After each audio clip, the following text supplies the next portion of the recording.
Bulletin की शुरुआत एक बड़ी खबर के साथ करेंगे। रायपुर से बड़ी खबर है, छत्तीसगढ़ में 10वीं 12वीं बोर्ड की परीक्षाएं स्थगित कर दी गई हैं। कोरोना संक्रमण के चलते स्थगित की गई हैं परीक्षाएं। ये बड़ा अपडेट इस वक्त दर्शकों को हम दे रहे हैं। जो बच्चे इस वक्त थोड़े से डरे हुए थे कि परीक्षाएं आखिरकार कैसे होंगी इस माहौल में, जब छत्तीसगढ़ के अंदर 10,000 से ज्यादा मामले सामने आ रहे हो, परिजनों की भी चिंताएं थी। और ऐसे में सरकार ने, बोर्ड ने यह फैसला किया है कि फिलहाल परीक्षाएं नहीं होंगी, बोर्ड एग्जाम स्थगित कर दिए गए हैं। पिछले साल भी जो 10वीं 12वीं में बच्चे थे उन्हें बहुत परेशानी हुई थी और इस बार भी वैसा ही कुछ हो रहा है। 14 अप्रैल से परीक्षाएं होनी थी लेकिन फिलहाल नहीं होंगी। बहुत कम समय बचा था, तनाव रहता है बच्चों का इस दौरान और ऊपर से कोरोना का तनाव अलग से था। ऐसे में सरकार ने फैसला लिया है कि परीक्षाएं फिलहाल नहीं होंगी। नई तारीख अभी सामने नहीं आई है, लेकिन आपको ये बता दें कि अब सरकार विचार कर सकती है कि क्या ऑनलाइन परीक्षाएं ली जा सकती हैं। हालांकि पिछली बार भी जब धीरे धीरे अनलॉक की तरफ हम बढ़े थे तो परीक्षाएं ली गई थी। अब इस बार देखना होगा कि सरकार क्या अब नई व्यवस्था करती है ताकि परीक्षाएं हो सके। लेकिन ये साफ है कि बच्चों को नुकसान सबसे ज्यादा हो रहा है। पिछले 1-1.25 साल से पढ़ाई ठीक से नहीं हो पा रही, स्कूल लगातार बंद हैं, बीच में खुले भी तो उसके बाद फैसला है स्कूल बंद रहेंगे और 10वीं 12वीं की परीक्षाएं फिलहाल स्थगित कर दी गई हैं। ये बड़ा अपडेट हम दर्शकों को दे रहे हैं। बड़ा झटका भी है एक तरीके से, खासकर उन बच्चों के लिए जो तैयार थे, लेकिन वो बच्चे जरूर थोड़ी सी राहत महसूस कर रहे होंगे जिन्हें एग्जाम से ज्यादा डर इस वक्त कोरोना का था। परिजनों को भी कोरोना का डर था कि जब इतने सारे बच्चे एक साथ परीक्षाएं देंगे तो कोरोना फैल सकता है। तो उन सब के लिए तो फिलहाल राहत भरी खबर है, लेकिन अब कब एग्जाम होंगे इसकी टेंशन जरूर रहेगी। तो छत्तीसगढ़ में 10वीं और 12वीं की परीक्षाएं स्थगित कर दी गई हैं। कोरोना के चलते फैसला लिया गया है। 14 तारीख से यानी कि अब से 5 दिन बाद परीक्षा शुरू होनी थी, लेकिन फिलहाल नहीं हो पाएंगी। सीएम भूपेश बघेल ने इसके निर्देश जारी कर दिए हैं और आगे अब और व्यवस्थाएं कड़ी करने के बाद ही हो सकता है कि कुछ फैसला लिया जाए या मामले कम हों। आदित्य हमारे साथ इस वक्त जुड़ गए हैं। आदित्य, बोर्ड परीक्षाओं पर एक बार फिर से असर पड़ा है। पिछले साल भी यही हाल था, इस साल भी यही हाल।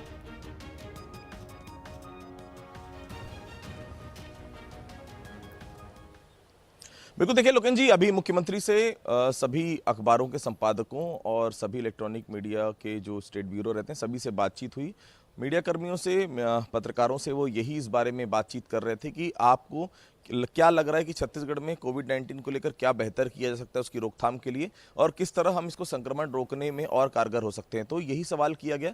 10वीं 12वीं की बोर्ड की परीक्षाएं जो हैं वो अभी टाल देनी चाहिए। इसलिए टाल देनी चाहिए क्योंकि संक्रमण का स्तर 10,000 से ज्यादा हो गया रोजाना केस। रायपुर में 3,500 के आसपास रोज केस आ रहे हैं। मौतों का आंकड़ा इतना ज्यादा बढ़ गया कि काबू करना मुश्किल हो गया। वेटिंग लिस्ट में अब जो है अंत्येष्टि की जा रही है जिला प्रशासन के द्वारा, नगर निगम के द्वारा। तो ये दिक्कतें आ रही। मुख्यमंत्री ने तत्काल संज्ञान लिया, तत्काल आदेश भी जारी करवा दिए शिक्षा मंत्री के जरिए कि अभी फिलहाल 10वीं 12वीं के बोर्ड की परीक्षाएं टाल दी गई हैं। बड़ा डिसीजन है ये। निश्चित तौर पर लाखों अभिभावक जो हैं, लाखों जो छात्र छात्रा हैं, उनको सीधे तौर पर रिलीफ मिली क्योंकि संक्रमण जिस तेजी के साथ फैल रहा है। एक बहुत अच्छी बात उन्होंने बोली कि पिछले कोविड काल में हमने देखा कि एक घर में अगर 5 लोग हैं, किसी एक को कोविड हुआ है तो जरूरी नहीं था कि 5 को कोविड हो क्योंकि संक्रमण का स्तर उतना ज्यादा नहीं था।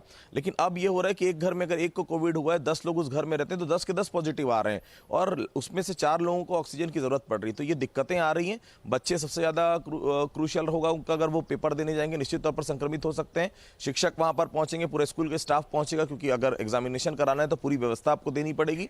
तो फिलहाल बोर्ड परीक्षाओं को टाल दिया गया है। जब तक संक्रमण का स्तर कम नहीं होता, जब तक ये दिक्कतें जो लगातार जा रही हैं वो कम नहीं होती, तब तक फिलहाल 10वीं और 12वीं की परीक्षाएं नहीं होंगी। बाकी क्लासेस के लिए वैसे भी मुख्यमंत्री ने पहले ही आदेश दे दिए, सबको जनरल प्रमोशन मिलना है। क्योंकि 10वीं और 12वीं की परीक्षाएं महत्वपूर्ण होती है हर किसी के लिए। 10वीं के बाद आप सब्जेक्ट लेते हैं, 12वीं के बाद आपको कॉलेज जाना रहता है और ये 2 ही मार्कशीट होती है जो आपको जीवन भर काम आती है।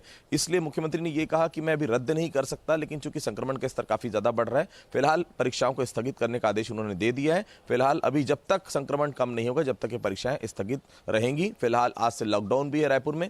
रायपुर, दुर्ग, राजनांदगांव और रायगढ़ में भी आज नाइट कर्फ्यू की शुरुआत की गई है। तो धीरे धीरे जो है वो संक्रमण का स्तर कई जिलों में बढ़ रहा है, इसलिए लॉकडाउन और नाइट कर्फ्यू की शुरुआत की गई है। सरकार का ये कहना है कि हम लॉकडाउन के पक्ष में नहीं है, लेकिन जो स्थितियां बन रही है उसके अलावा कोई दूसरा विकल्प रह नहीं जाता है। गरीब जो है उनके लिए राशन की किसी प्रकार की दिक्कत नहीं आने दी जाएगी। जाएगी, उनका हर तरह से ध्यान रखा जाएगा। लेकिन अब चूंकि संक्रमण का स्तर उस तेजी के साथ बढ़ रहा है कि हम सभी की जवाबदारी है कि सहयोग करें प्रशासन को, जो पॉजिटिव आ रहे हैं वो क्वारंटाइन रहें, घर में भी अपने आप को अलग कमरे में रहें, और जिनको ऑक्सीजन की जरूरत है वही अस्पताल जाएं। सबको अस्पताल जाने की जरूरत नहीं है। जो आदमी पॉजिटिव आ रहा है उसको ऐसा लग रहा है सबको एम्स में बैठ चाहिए, उसको सबको अम्बेडकर अस्पताल में बैठ चाहिए, ऐसा पॉसिबल है नहीं। अगर आपको दिक्कत है तो बिल्कुल आप हॉस्पिटल जाइए, लेकिन आपको दिक्कत नहीं है, कोई लक्षण नहीं दिख रहे हैं, तो आप होम क्वारंटाइन होकर भी कोविड-19 का जो है वो आप जो है इलाज पा सकते हैं। डॉक्टर्स फोन कॉल पे अवेलेबल है, सब कुछ आपको मिलेगा। लेकिन फिलहाल जो स्थिति है ऑक्सीजन बेड्स की, आईसीयू बेड्स की, वो बहुत कम है, इसलिए हम सबकी जिम्मेदारी उसको भी समझें। फिलहाल स्थिति जो है प्रदेश की चिंताजनक है। आदित्य, लेकिन पिछले साल भी जब कोरोना पीक पर था उस वक्त भी परीक्षाएं हुई, बेशक विवाद हुआ, आईआईटी जेईई की परीक्षा को लेकर भी कितना विवाद हुआ हम सब ने देखा, लेकिन उसके बावजूद परीक्षाएं कराई गई। तमाम प्रदेशों में बोर्ड की परीक्षाएं भी हुई। तो ये कितने दिन के लिए फिलहाल फैसला हो सकता है सरकार की तरफ से, या फिर इसमें कुछ ऑनलाइन परीक्षा की व्यवस्था सरकार कर सकती है? क्या ऑप्शन अब सरकार के सामने बचता है? क्योंकि अगर फिर से बहुत दिन के लिए टालेंगे तो वो जो पूरा प्रोसेस है फिर एडमिशन होने का आगे, वो सब टलता चला जाएगा।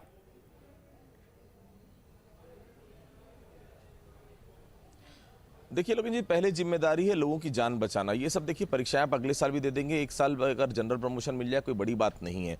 ऑनलाइन एग्जाम नहीं हो सकते 10वीं 12वीं के, हम सब जानते हैं। क्योंकि ऑनलाइन एग्जाम कैसे होते हैं ये बच्चों से आप बेहतर पूछिए। कहीं बच्चों के माँ बाप परीक्षाएं दे रहे हैं तो बच्चे किताब खोल के दे रहे हैं, ये पॉसिबल है भी नहीं। और ऑनलाइन परीक्षाओं का छत्तीसगढ़ में कोई औचित्य यहाँ पर नजर आता भी नहीं है। वो साफ तौर पर नजर आ रहा था, जो बाकी कक्षाओं हुई, बहुत शिक्षकों से बात होती थी, उनका साफ तौर पर कहना था कि ऑनलाइन परीक्षाएं अधिकतर नकल दे के ही होती जाती है या अभिभावक देते, बहुत सारी दिक्कतें आती हैं। 10वीं 12वीं क्योंकि क्रूशियल एग्जाम है, दोनों बहुत नतीजा रहता है उस दोनों एग्जाम्स का आगे आपके फ्यूचर में। तो फिलहाल ऑनलाइन होगी, ये तो साफ कर दिया ऑनलाइन नहीं होगी। अभी कब तक टाला जाएगा? ये संक्रमण का स्तर जब तक और स्लो नहीं होता, क्योंकि हम संक्रमण का स्तर जिस प्रकार से आ रहा है 3.4% के आसपास मौत का रिकॉर्ड जो आ रहा है वो चौंकाने वाला है। संक्रमण का स्तर कई जिलों में 60-70% तक पहुंच गया है। तो वो जब तक कम नहीं होता, जब तक आप मान के चलिए कम से कम अगले 1 महीने तो किसी भी हालत में जो है बोर्ड परीक्षाएं होंगी, ये नजर नहीं आता। एडमिशन में बिल्कुल दिक्कतें होंगी, पिछली बार भी दिक्कतों का सामना हमको करना पड़ा, लेकिन ये दिक्कतें जान से बढ़कर नहीं है, जान है तो जहान है, साफ तौर पर उन्होंने कहा। फिलहाल ये परीक्षाएं अनिश्चित काल के लिए टाल दी गई हैं, क्योंकि अभी फिलहाल 1-1.5 महीना संक्रमण कम होगा ये नजर नहीं आता। बिल्कुल, अभी थोड़ा सा इंतजार बच्चों को करना होगा। आप बने रहिए आदित्य, आपके पास हम वापस लौटेंगे। उनकी सुरक्षा सबसे ज्यादा महत्वपूर्ण है।